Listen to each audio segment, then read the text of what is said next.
Good evening. This is a special holiday weekend edition of The Last Word. Russia defies Trump with largest ever drone and missile attack on Ukraine. That is the headline in the Wall Street Journal. After Russia launched what Ukrainian officials said was the largest aerial assault on the country since the war began. More than 350 drones and missiles bombarded dozens of Ukrainian cities, including the capital, Kyiv, last overnight, Saturday, killing at least 12 people, including 3 children, according to Ukrainian officials. Donald Trump, who claimed he would end Russia's war against Ukraine on day one of his presidency, said this about Russian President Vladimir Putin yesterday. I'm not happy with what Putin's doing. He's killing a lot of people, and I don't know what the hell happened to Putin. I've known him a long time, always gotten along with him, but he's sending rockets into cities and killing people, and I don't like it at all, okay? We're in the middle of talking, and he's shooting rockets into Kiev and other cities. I don't like it at all.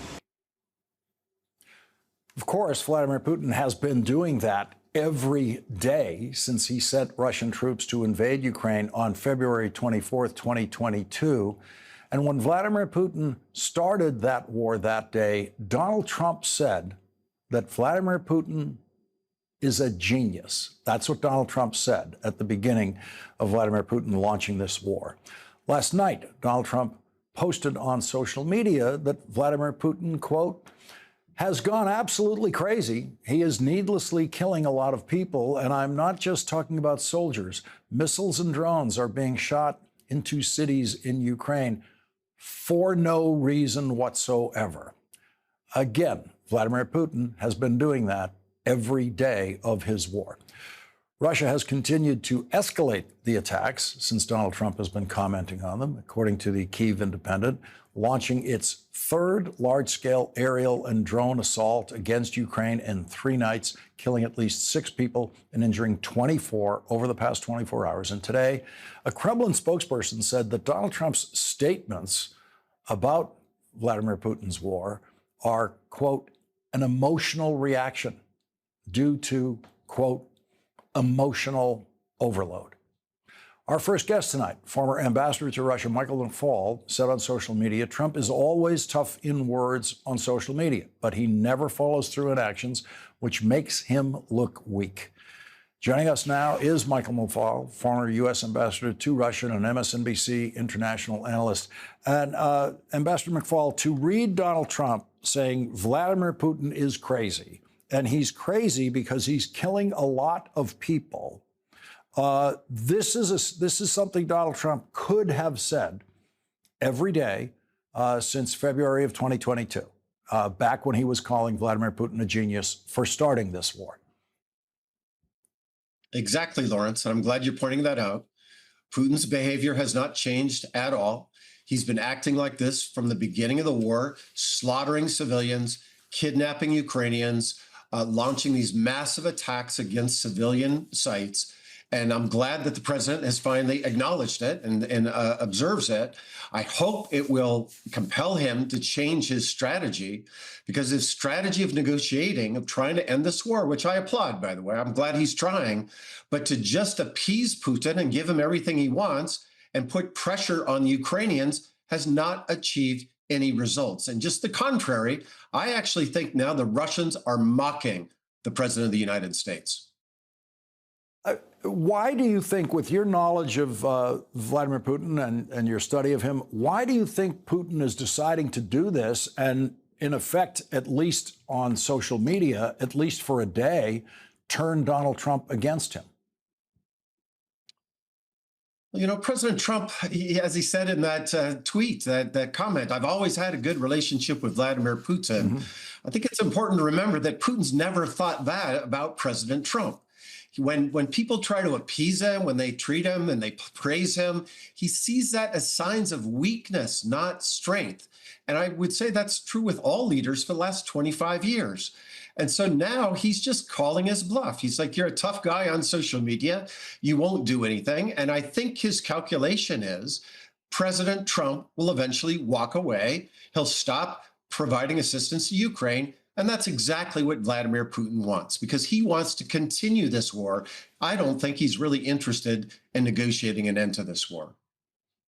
And it seems that the Trump walking away version of this is to, in effect, claim he tried, but he'll maybe say something along the lines of both sides don't want peace. There's nothing I can do, and then turn his back and maybe somewhere in there claim some kind of victory, because he always does.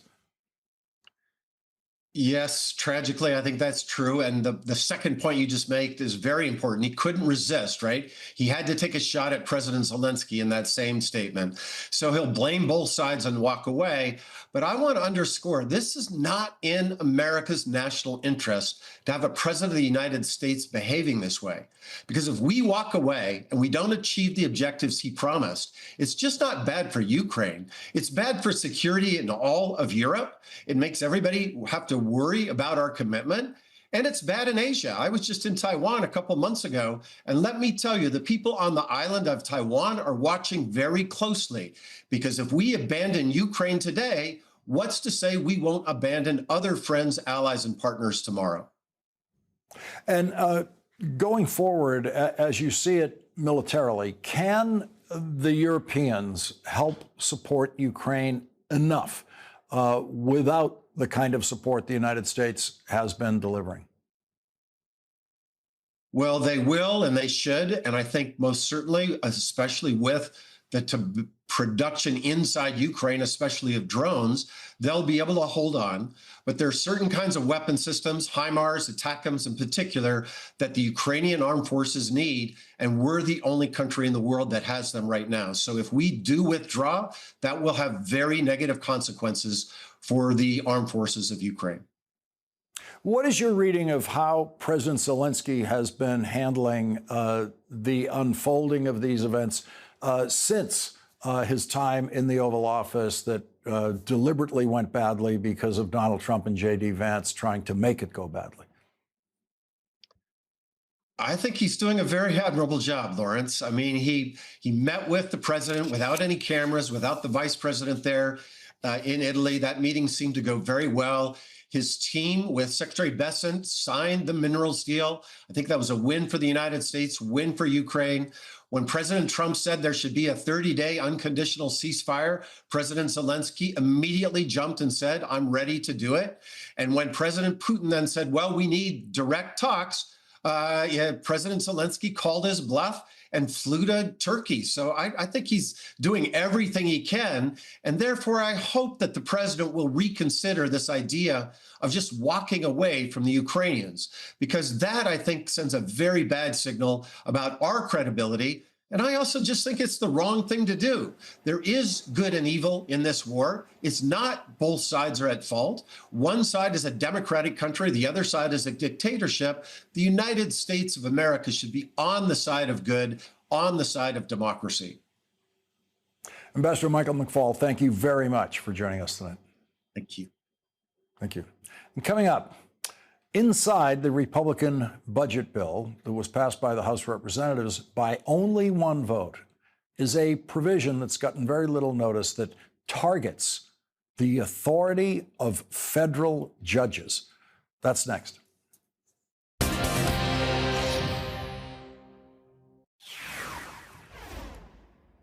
The Republican budget bill, which includes more than $700 billion in Medicaid cuts and $500 billion in Medicare cuts and nearly $4 trillion in tax cuts, mostly for very rich people, passed the House by one vote last week. No Democratic House members voted for the bill. And today, Senate Democratic leader Chuck Schumer said there will be no Democratic votes in the Senate for that same bill, which means the Republicans can afford to lose only 3 Republican senators' votes and still pass that bill. Yesterday, Republican Senator Ron Johnson said he doesn't think there are enough Republican votes in the Senate to pass the bill. I think we have enough to stop the process until the president gets serious about spending reduction and reducing the deficit. Senator Rand Paul said he won't support the bill as currently written. I can't vote to raise the debt ceiling $5 trillion. There's got to be someone left in Washington who thinks debt is wrong and deficits are wrong and wants to go in the other direction. Somebody has to stand up and yell, the emperor has no clothes, and everybody's falling in lockstep on this. Pass the big, beautiful bill. Don't question anything. The New York Times reports that House Republicans slipped a provision into their bill which, if enacted, would limit federal courts' authority to hold Donald Trump in contempt. Quote, the sprawling domestic policy bill Republicans pushed through the House on Thursday would limit the power of federal judges to hold people in contempt, potentially shielding President Trump and members of his administration from the consequences of violating court orders. The provision would apply retroactively to court orders that were made before it was enacted, including ongoing cases where federal judges are weighing whether to hold Trump administration officials in contempt over deporting immigrants. Federal court cases have issued at least 25 nationwide injunctions against Donald Trump, according to the Congressional Research Service.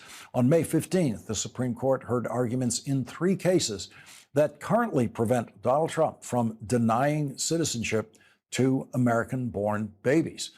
At 7:22 a.m. today, Donald Trump proved once again why he is unworthy to be president of the United States by posting on Memorial Day this poison on social media.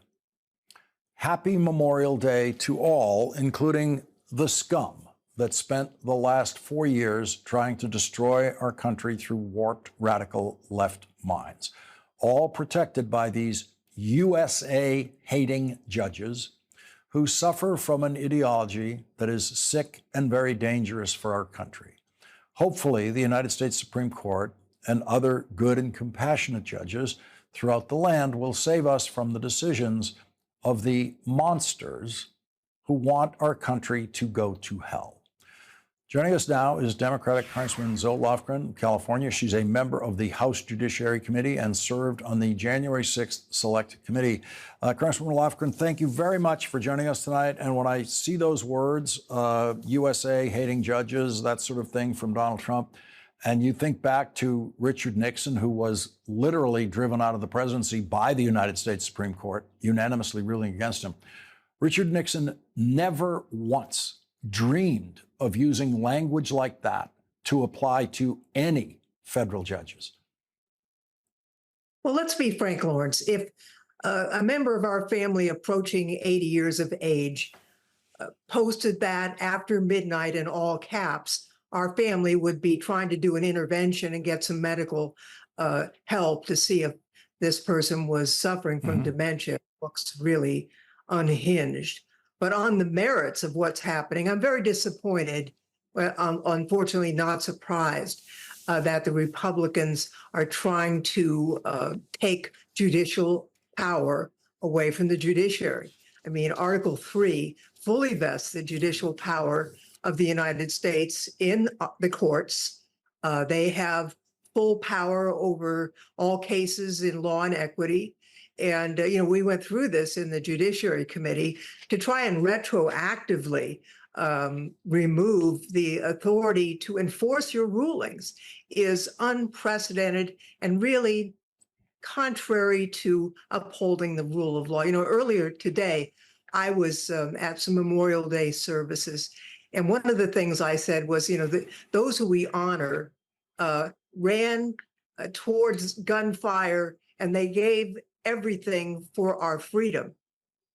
We're not asking those of us today to run into a barrage of machine gun fire. We're just asking people to stand up for the rule of law and for the Constitution and to preserve our democracy. And those remarks were well received this morning.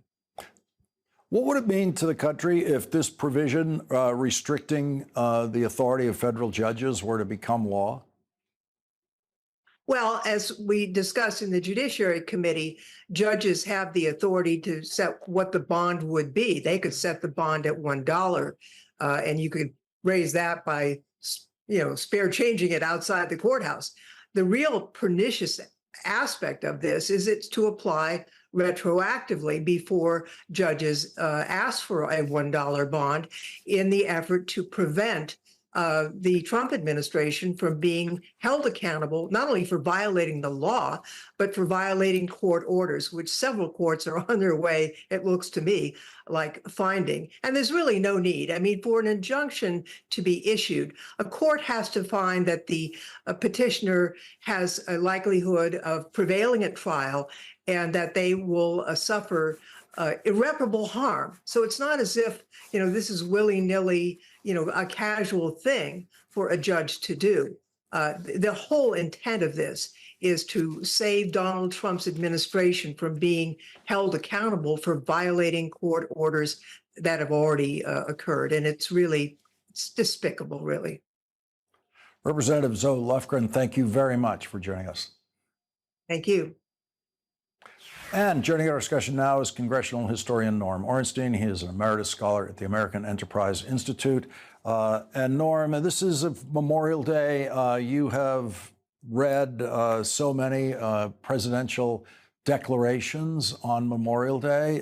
Donald Trump issues one, and he talks about scum. And when he does that, he's talking about federal judges. He's talking about anyone who voted against him.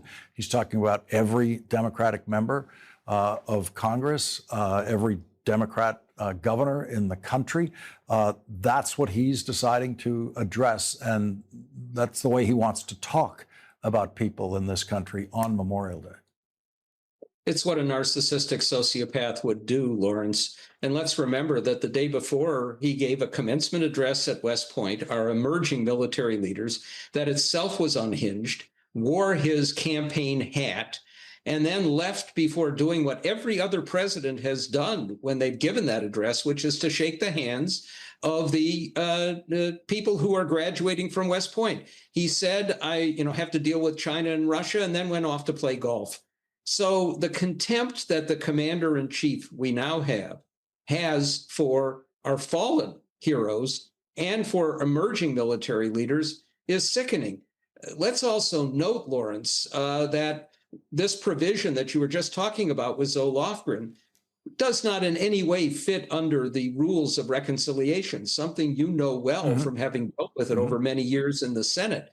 But I wouldn't be surprised if somehow some version of this bill goes through, that the Senate Republicans will basically bypass the parliamentarian who will tell them flatly, no, you can't do this, to try and make it happen and hamstring the judiciary from holding any of the Trump people, including lawyers who are flouting judges' orders, in contempt. We're dealing with a hostile takeover of the government by somebody who doesn't like our own military, but who also loves what other dictators are doing. And then we can get to the substance of this horrific, big, beautiful bill. I want to go back to that first note you struck about the mental capacity of the current president of the United States, which is on display every day as completely inadequate for the presidency on any level, be it intelligence or knowledge or emotional stability or even appreciation of very fundamental things about what it means to be American. That is relentlessly on display nonstop at the same time when some people want to just keep the focus on Joe Biden and what condition was he in the final year of his presidency, when Joe Biden never, ever, ever said anything like what Donald Trump just said today, what Donald Trump says every day. And no one has pointed out a single presidential decision that Joe Biden got wrong somehow because of mental capacity. Donald Trump, we're seeing, as just the scene you described yesterday at West Point, is something where anyone would question the mental health, the mental capacity of that person. Sadly, Lawrence, our mainstream press continue to normalize the abnormal and treat Trump as if he were a standard president, maybe, sometimes deviating.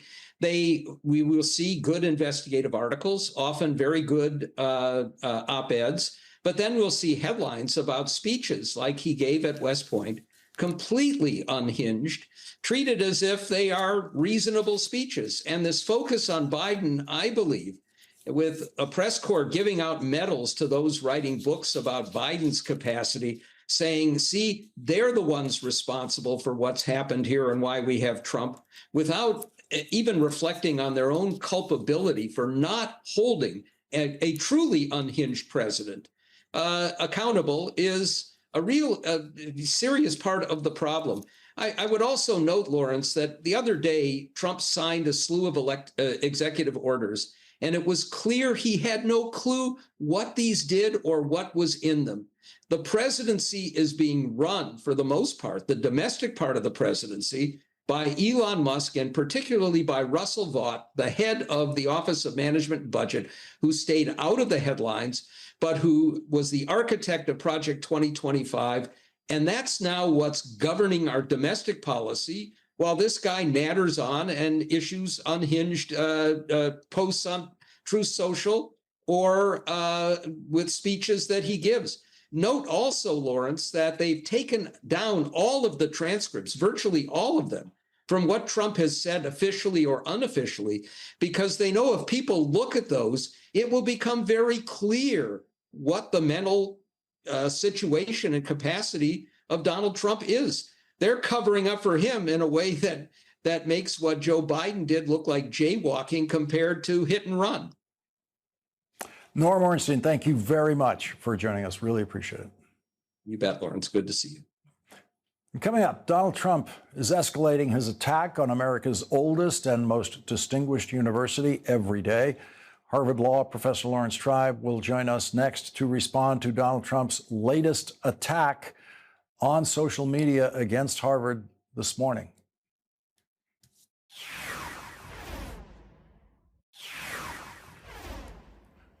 This morning on social media, Donald Trump once again attacked the oldest university in America, saying, "We are still waiting for the foreign student lists from Harvard so that we can determine, after a ridiculous expenditure of billions of dollars, how many radicalized lunatics, troublemakers all, should not be let back into our country." Harvard is very slow in the presentation of these documents, and probably for good reason.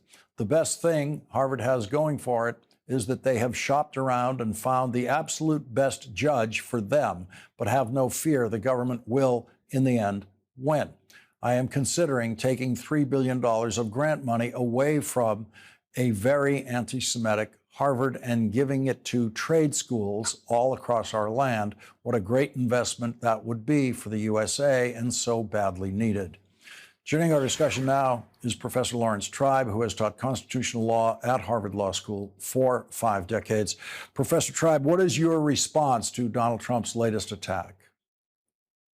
Well, it's really hard, Lawrence, to know where to begin. He's obviously unhinged. He has no idea what he's talking about. He just thinks that slinging around, frankly, BS about the people at Harvard and other institutions will somehow substitute for taking the law into account.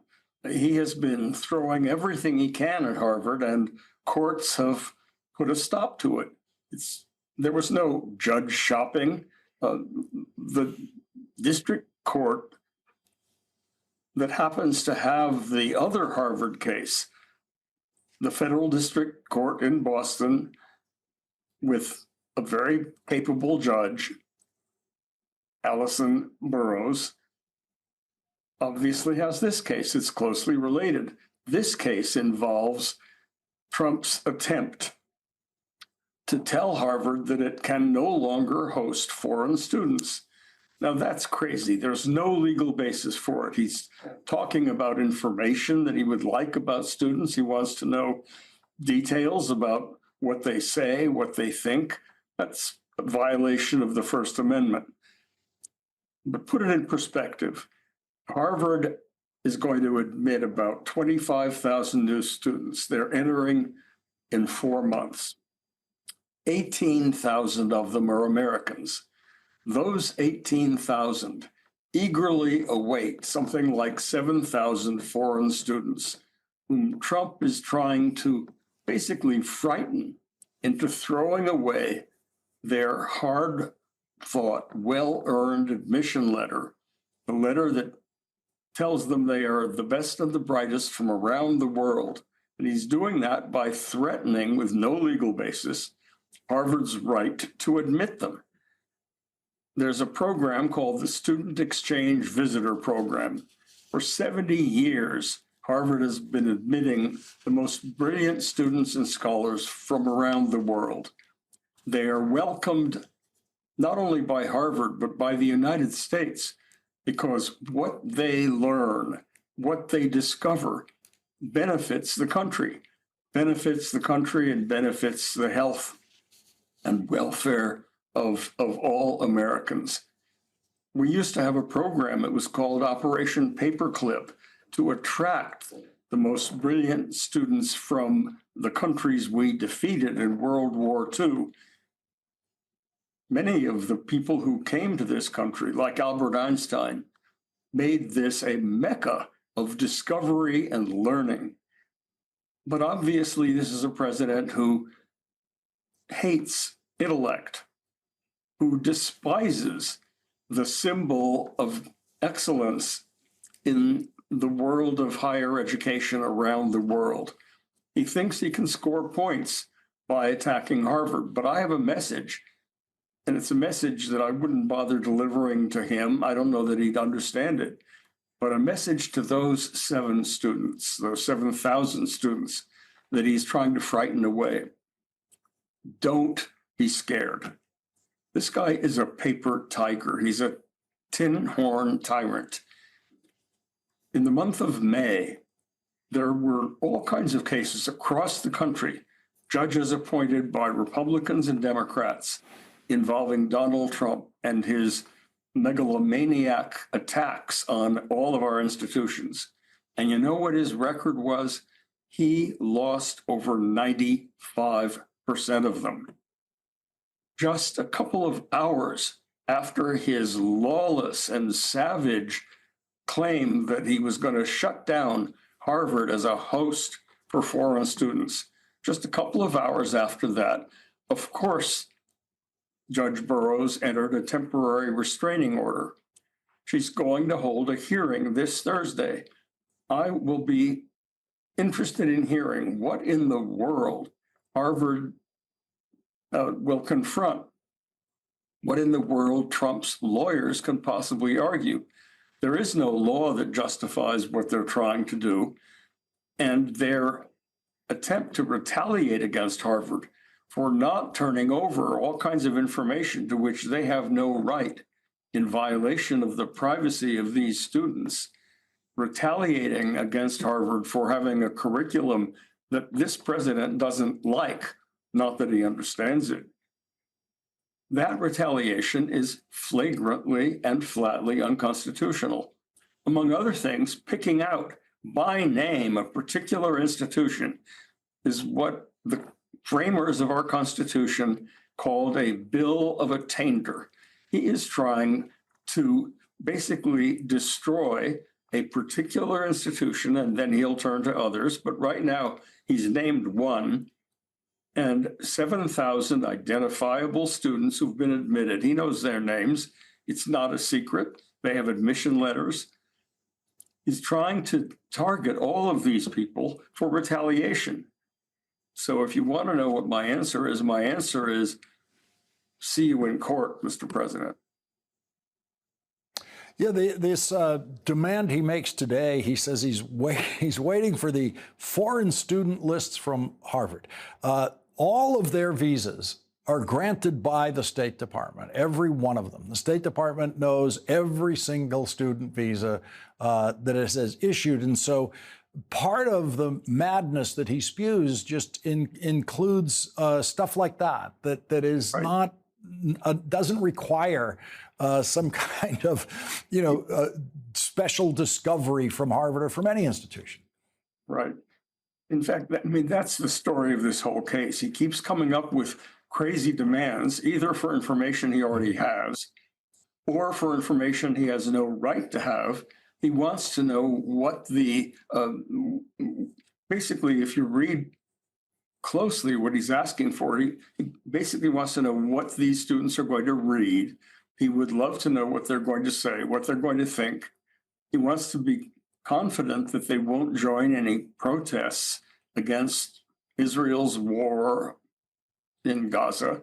It's all an attempt to take over the intellectual underpinnings of a private university. And anybody who isn't connected to Harvard shouldn't feel, confident that they won't be next. The one thing we have going for us is the law.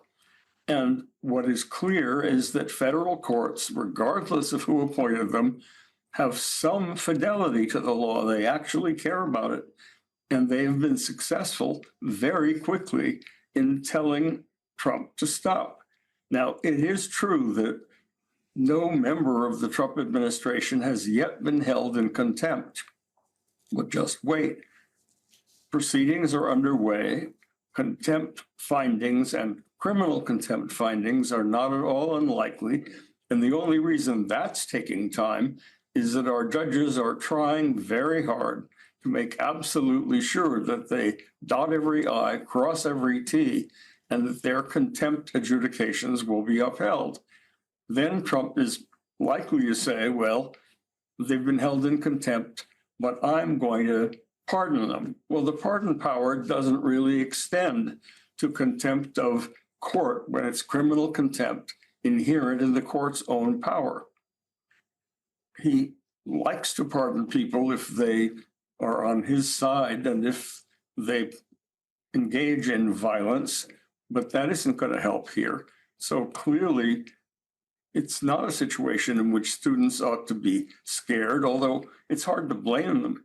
It's not so hard for me, somebody who was born to Russian Jewish refugees in war-torn Shanghai, who was welcomed to this country at the end of World War II to honor the people who sacrificed their lives so we could enjoy the fruits of freedom. And it's pretty easy for me to see Memorial Day as an occasion to stand up to somebody like this tyrant. It's harder for lots of foreign students who face these threats and wonder, am I safe? But the siren of safety in succumbing to lawless power is really illusory. If you give up in advance, that's when you're not safe. But trust me, Harvard has your back because you are crucial to us and to our survival. The intellect that you bring to Harvard and to the country is something we value and need, so we're on your side. And America's judges have your back because you're prevailing over Trump in this lawless war he is waging on the mind is vital to our courts and their survival as keepers of the flame of the rule of law. So yes, you've got an enemy in this deranged Donald Trump, but you've got millions of friends, and they will support you. That's why I think that the threats that this deranged president is making in these ludicrous tweets should not be taken seriously, although the threat he poses to the country is as serious as hell. Harvard Law professor Laurence Tribe, thank you very much for taking the time to join us today. Really appreciate it. Thank you, Lawrence. Okay. And coming up, new reporting from Michigan about how the Trump tariffs are actually threatening American industry. That's next.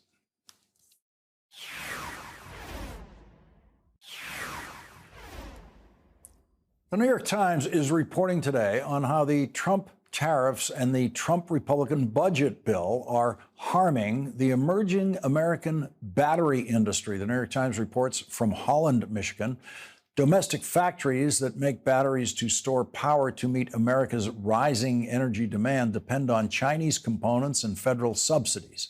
But President Trump's tariffs on China may knock this fledgling industry off course. Another threat is brewing in Congress, where House Republicans, with Mr. Trump's blessing, have passed a budget bill that analysts say would drastically restrict access to subsidies for making and using rechargeable batteries. According to one Bloomberg analyst, if the Republican budget bill took effect in its current form, it would be something of a kill switch for the tax credits available for making batteries. It also would quickly end tax credits for installing them on the grid. Former Democratic Speaker of the Michigan House of Representatives, Joe Tate, has announced his run for for a Senate seat in Michigan in 2026 with an ad against the Trump agenda. Washington has broken faith with us. Instead of creating opportunity for all, Donald Trump and the Republicans are cutting taxes for the wealthy, and they're betraying our senior citizens, our children, and my fellow veterans to do it. On the battlefield and on the football field, I never back down from a fight. My Michigan story begins with the foundations my Grandpa Joe laid. I'm running for U.S. Senate to lay a foundation for the next generation of Michiganders, one strong enough to protect the promise Michigan holds for every family. Let's get to work. Joining us now is Democratic Michigan State Representative Joe Tate. He's now a candidate for United States Senate in Michigan. Thank you very much for joining us. This new reporting from the New York Times about what the Trump tariffs, the Trump budget is doing to a Michigan industry, this industry that is obviously hugely important for the future, rechargeable batteries. Is that becoming broadly understood in Michigan, how these tariffs are not actually protective of industries the way Donald Trump says they are? Well, thanks for having me on your show, Lawrence. Before I jump into your question, I hope your viewers have had a chance just to reflect on the service members that lost their lives in the military. In the state of Michigan, we have over 400,000 veterans that live here in this state. And as an American and Marine veteran, I'm incredibly grateful for their sacrifices in protecting our freedom and self-governance. To answer your question it's getting there. Because what we're seeing now, frankly, a lot of Michiganders are seeing that Trump's tariffs are simply a tax on Michiganders. And the chaos is being created and being seen on the ground already. We're seeing companies like General Motors who are stand to lose billions of dollars in revenue, which that cascades down to profit sharing for workers. We're also seeing investments that the state of Michigan, when I was speaker, we made those investments, whether it was in Detroit, or Marshall or Lansing for this battery technology. We're seeing pauses on that. We're seeing the private sector not wanting to do that because of the chaos that Trump is creating. And lastly, he broke his promise when it came to tariffs. He said he would lower costs at the beginning of his presidency. And frankly, prices are continuing to rise nationally.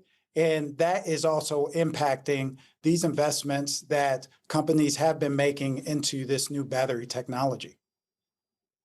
Thank you very much for your service in the Marine Corps, and thank you very much for reminding us all what this day is actually all about. I'm very, very grateful that you did that. And as you go forward in your campaign, are there issues that are local to Michigan that in a Senate campaign there that we wouldn't be focusing on at the national level? What we're seeing from Michiganders, I think first and foremost, is the issue of cost of living. We are seeing Michiganders that have built foundations for themselves and their children. And we're seeing that Donald Trump is the primary threat to that. With tariffs and the economy, trying to tear down those foundations. We know that that Michiganders are losing money. They're having a harder time putting food on the table, and they're having a harder time with job opportunities because of what is going on and what is taking place in this economy. And I would say, if I could sum it up in just one statement, it is the loss of opportunity for economic mobility. There's also, obviously, if the Republican Trump budget bill passes, there's going to be a significant loss of Medicaid participation in the state of Michigan. People are going to lose their health care coverage there. There's going to be cuts to Medicare that are forced because of that budget bill. What do you say to those voters worried about their health insurance in Michigan? Trump and House Republicans have frankly been pushing a bill that's going to cut core programs for Michiganders. That includes Medicaid. You know, if this bill, the spending bill that they pass out of the House moves through, you're going to look at nearly 30% of Michiganders who are on Medicaid lose their coverage. And that's a problem. And that's actually a Republican idea and a Republican plan. That is frankly why I'm a Democrat. I believe that Democrats have the best ideas, but we need to have a continuous bias for action in terms of where we're moving forward. And we need to show voters that they need to understand that Democrats, with their ideas and their actions, will be successful in the future-facing elections. And frankly, we don't need, figures like Nancy Pelosi trying to determine who's going to be the next representative from the state of Michigan in D.C. So from one former speaker to another, I think she has her endorsement wrong. Michigan State Representative Joe Tate, now candidate for the United States Senate in Michigan. Thank you very much for joining us. Thank you, Lawrence. Thank you. MSNBC's coverage continues right after this. Russia bombarded Ukrainian cities for the third straight day today in what Ukrainian officials are calling the largest aerial assault since Russia invaded Ukraine over 3 years ago. This time, 900 drones and missiles slamming cities across Ukraine. New York Times reports that over the last week, Ukraine says that Russia has directed at least 1,390 drones and 94 missiles at targets across Ukraine. The Ukrainian Air Force said the attacks have killed at least 30 civilians and injured more than 163. The attacks overnight followed Donald Trump actually criticizing Russian President Vladimir Putin, who he called a genius at the beginning of Vladimir Putin's war. Overnight, Donald Trump saying Vladimir Putin is, quote, absolutely crazy. Trump's words. Donald Trump says he has gone absolutely crazy. He is needlessly killing a lot of people. And I'm not just talking about soldiers. Missiles and drones are being shot into cities in Ukraine for no reason whatsoever, which, of course, Vladimir Putin has been doing every day of this war before Donald Trump just noticed it this weekend. Donald Trump said this yesterday. I'm surprised. I'm very surprised. We'll see what we're going to do. I don't like what Putin is doing, not even a little bit. He's killing people. And something happened to this guy, and I don't like it. The Wall Street Journal headline reads, now, Russia defies Trump with largest ever drone and missile attack on Ukraine. And a Kremlin spokesperson said that Donald Trump's statements about the situation are, quote, an emotional reaction due to, quote, emotional overload. The New York Times reports the campaign comes a week after Mr. Trump spoke to Mr. Putin by telephone and appeared ready to abandon his efforts to secure a ceasefire. Russia has clearly seen an opening as the United States, along the main arsenal of Ukraine's resistance, pulls back from the diplomatic process and resists supplying Kyiv with additional military assistance. Ukrainian President Volodymyr Zelensky referred to Vladimir Putin's increasingly brazen attacks, as he called them, and the inaction of the Trump administration in response, saying in a post, quote, only a sense of complete impunity can allow Russia to carry out such strikes and constantly increase their scale. Putin demonstrates how much he despises the world, which spends more effort on dialogue with him than on pressure. Joining us now is Democratic Congressman Adam Smith of Washington. He is the ranking member of the House Armed Services Committee. Thank you very much for joining us on this Memorial Day, our special coverage. Donald Trump seems to have discovered exactly how Vladimir Putin has been running this war every day, but this is the first time Donald Trump finds it objectionable. Yeah, no, it's, I wish I could say it was shocking, but it's somewhat consistent with the degree to which Trump really doesn't pay attention to the world. But this is what people were saying during the campaign. If you want peace in Ukraine, you have got to put pressure on Putin. Trump, throughout the campaign, then after he was elected and once he got in office, put all the pressure on Ukraine and on Vladimir Zelensky. Didn't put the pressure on Putin, didn't put the pressure on Russia. And basically, Trump showed Putin weakness, and Putin took advantage of that. Look, Putin for years, going back to 2014, has been very clear about his intentions in Ukraine. The only way to stop him is to stop him, frankly, to do what the Biden administration did, which is put together a 53-nation coalition to help arm Ukraine and help them defend themselves. If Putin is stopped, that forces him to the bargaining table. But Trump just gave Putin a green light in Ukraine. Now he's waking up today surprised by what pretty much everybody paying attention has known for years. The only hope is maybe Trump has figured it out, and maybe he will put the pressure on Putin, bring our allies together and give Ukraine a better position, put Ukraine in a better position to defend itself and end this war.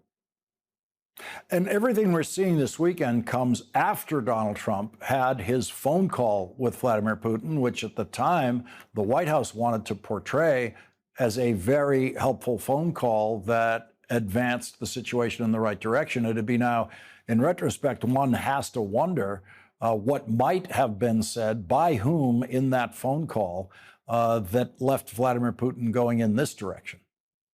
Yeah, I mean, I think it's just consistent with what Trump has done throughout. And that is, like I said, to basically, abandon Ukraine, make it look like he's sympathetic to Russia. I mean, spouting Russian talking points. I mean, it's so embarrassing that at the UN, the U.S. refused to support resolutions under the Trump administration condemning Russia's invasion of Ukraine, almost like blaming Ukraine for being attacked. All of that rhetoric, all of that messaging just told Putin that if he waits it out, he'll be fine in Ukraine. So we need to reverse that. Certainly, it's crucial we continue to provide military and other assistance, but then I think increasing sanctions on Russia. And the one piece of this that hasn't been reported as widely as I think it should, Ukraine has done a remarkable job of stopping Russia in the last 5 or 6 months. Russia is enduring enormous casualties, both in terms of people and equipment, to inch forward in eastern Ukraine. Russia is in trouble. As long as we don't back away from Ukraine, Ukraine can survive and stop Putin, and that's what we need to do. Congressman Adam Smith, thank you very much for joining our discussion. Thanks, Lawrence. And joining us now is Michael McFaul, the former U.S. ambassador to Russia and MSNBC international affairs analyst. And Ambassador McFaul, we know that among Republicans in the United States Senate, there is some strong support for Ukraine. It may not be the governing majority of them who are strong, but there's a very solid group who have been strong and consistently strong. And it seems that Vladimir Putin's conduct over this weekend might give them an opening in the argument they've been trying to make, possibly in private, with Donald Trump. Well, I certainly hope so, Lawrence. I think that would be a fantastic outcome. You're right. There is a majority in both houses, in the House and the Senate, that support Ukraine. If you had the Democrats, by the way, the American people do too. When do you get polls where 81% of the American people agree? 81% of the American people don't trust and don't like Vladimir Putin. So if the president wants to do what's right, but also what's popular, this could be the time for new sanctions and a new aid package to Ukraine. This situation, I think, does point back to the Trump-Putin phone call, which is as far as we know, their only point of major contact this year in the new Trump presidency. And Vladimir Putin, after that phone call, has decided to do this, which makes, of course, whatever was said in that phone call so much more important to understanding what's going on now. Exactly. And of course, we don't know all the details. They talked for a long time. But my guess is Vladimir Putin said nice things about, I want to do a ceasefire. And Trump said, well, that's great. Let's get a deal done. And what is Putin's actual response? Not his words, but his actions to launch this horrific attack on civilians last night. And I think the president is finally understanding that Putin may say one thing and may, humor him when they talk, but he's actually not interested in doing a peace deal. And moreover, I think he is embarrassing the president of the United States by doing things like this just days after they talked. It makes President Trump look weak. And I can't imagine that is a good feeling for the president.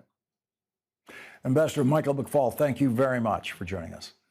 Thanks for having me. And coming up, if the bill passes the Senate, Donald Trump's budget bill would leave millions of Americans without health care and could force hundreds of Planned Parenthood clinics to close. That's next.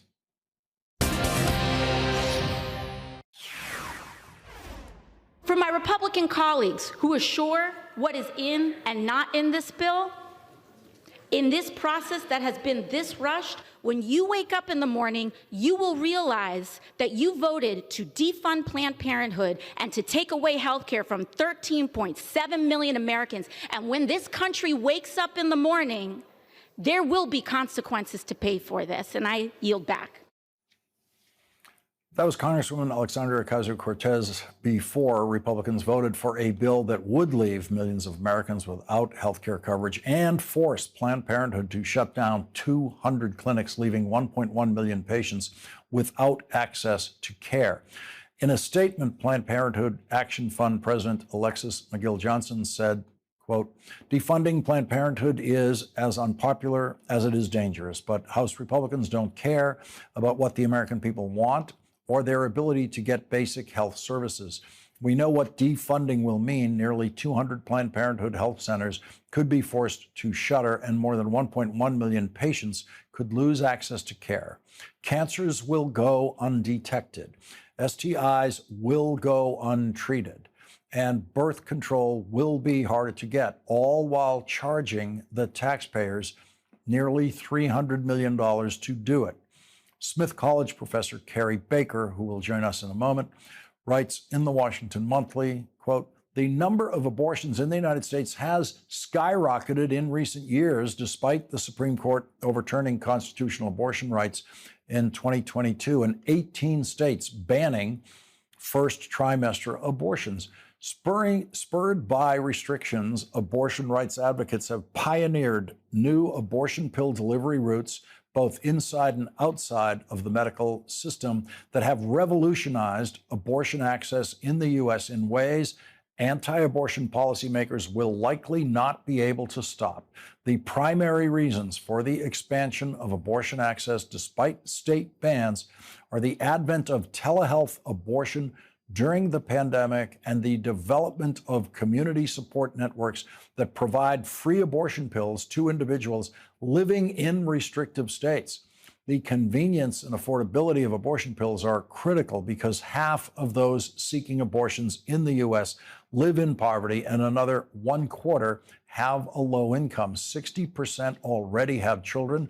Telehealth abortion, community networks, and websites selling pills enable those who lack transportation or who can't take time off from work or afford childcare to obtain abortion services. Joining us now is Carrie Baker, professor of women and gender studies at Smith College. She is the author of Abortion Pills, U.S. History and Politics.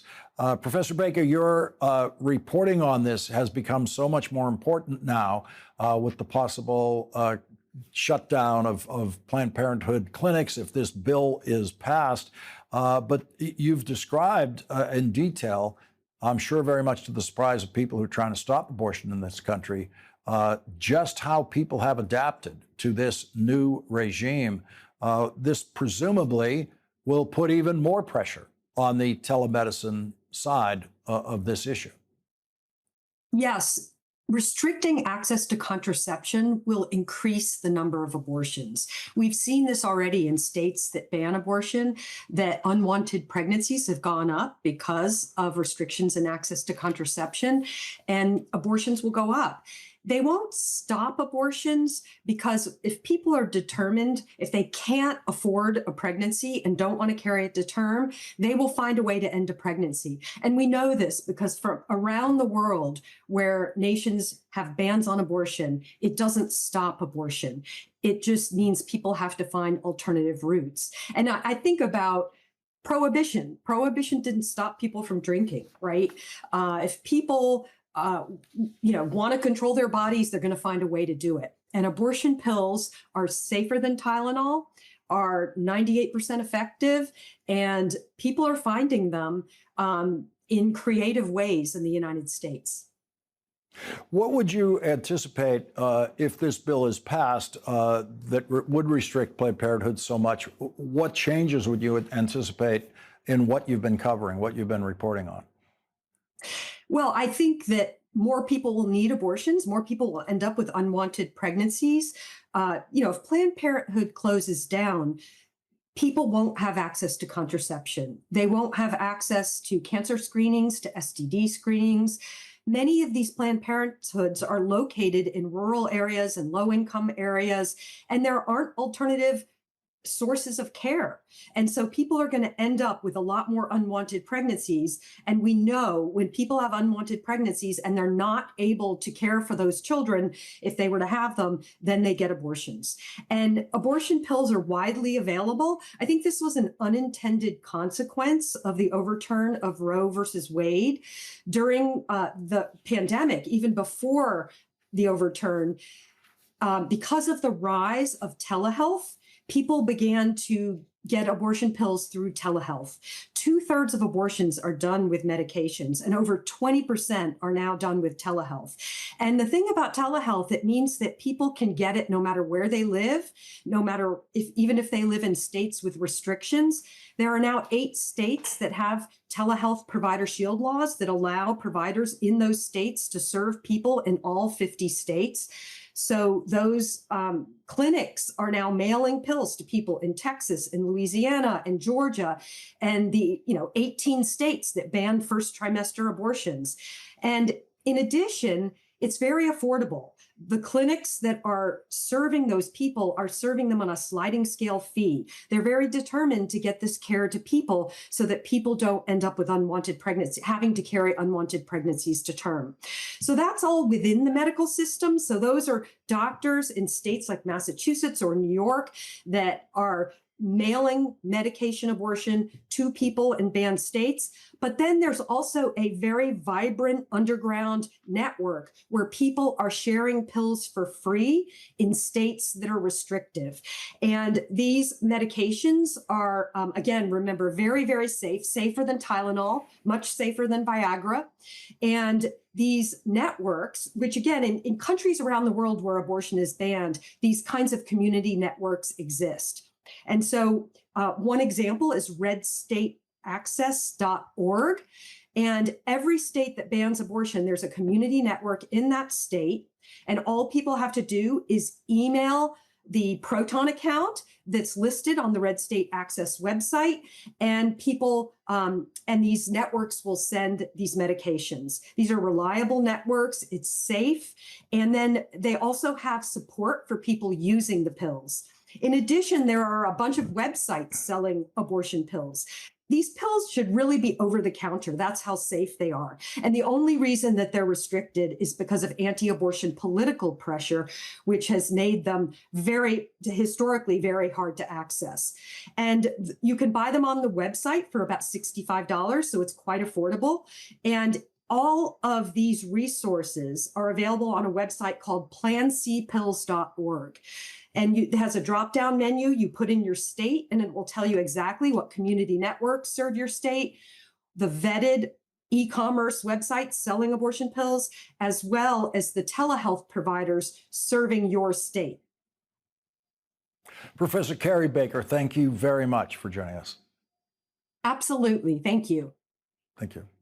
Coming up, Donald Trump once again caved on his illegal tariffs, agreeing to delay tariffs on the European Union. The continued chaos and failure of Donald Trump's illegal trade war is next.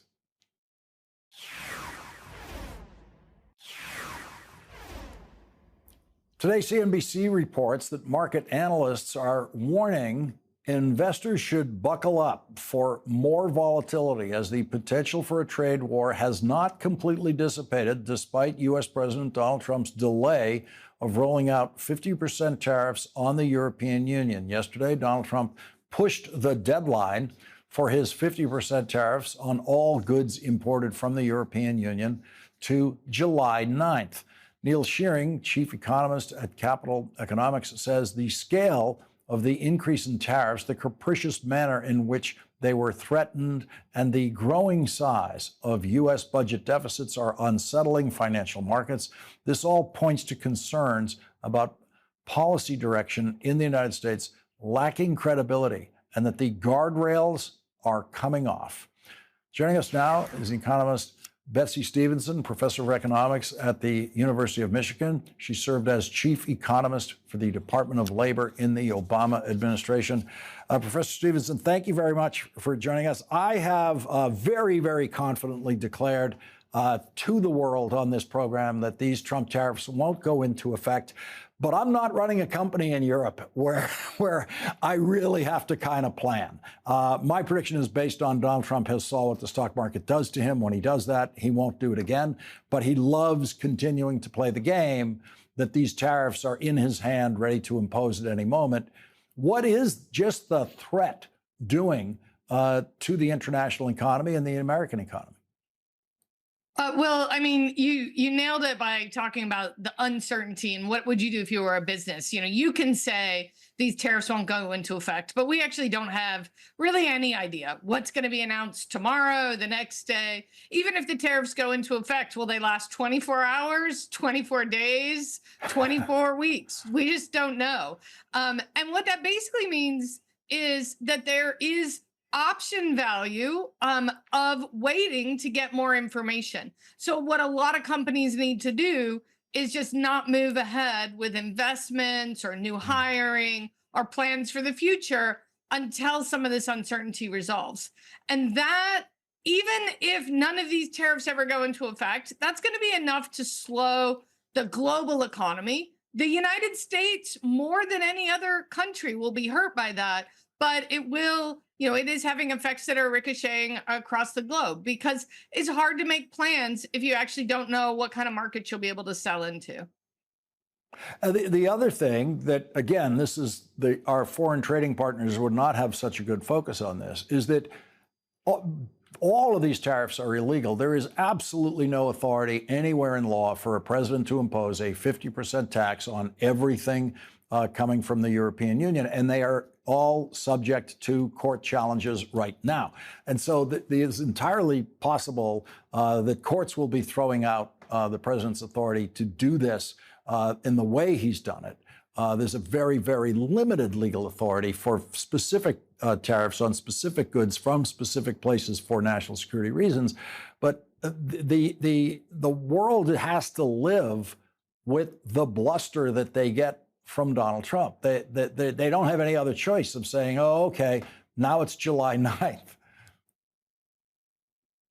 Well, look, I'm an economist, not a lawyer, so I don't want to comment on the legality, but what I will say is the difference between an actual formal trade agreement, which we're not planning to get from anybody, is when you get a trade agreement that's signed by Congress, we know that that document is going to last for longer and typically lasts into a new presidential administration. These are handshakes. These are, he calls them trade deals. They're kind of like trade winks. You know, it's not really clear what's going to last and how long it's going to last. So even if, you know, the president can announce that he has, you know, made some kind of arrangement, the reality is we don't know how long that arrangement's going to last. It may be undone, as you said, by a court.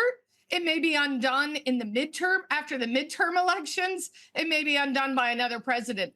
If you're thinking about making an investment in a factory or something that you need to yield returns over many decades, you can't count on any of this to last. And I think that that is true regardless of what the courts do. There's a whole bunch of other actors that could change these rules of the game. And so if I'm a company making a decision, if I'm a CEO, I'm putting a pretty low weight on the probability we have these tariffs for the next 20 years.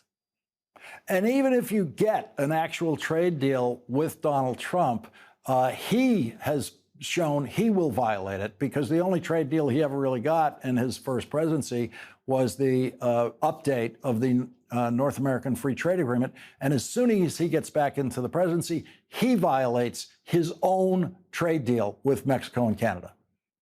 Well, I mean, it is true that consistency is not a strength of this administration. But I think one of the big concerns I have is that the administration does not seem to understand the interplay between tariffs, trade deficits, exchange rates, and budget deficits. And so while Trump is on the one hand trying to negotiate with countries because he wants us to be exporting more and importing less, he's running up a budget deficit that requires that we sell treasuries all over the globe in order to fund it. Those two things don't go hand in hand very well without a lot of movements in the dollar. Professor Betsy Stevenson, thank you very much for joining us. My pleasure. And coming up, Harvard constitutional law professor Laurence Tribe will respond to Donald Trump's latest attacks on Harvard University. That's next.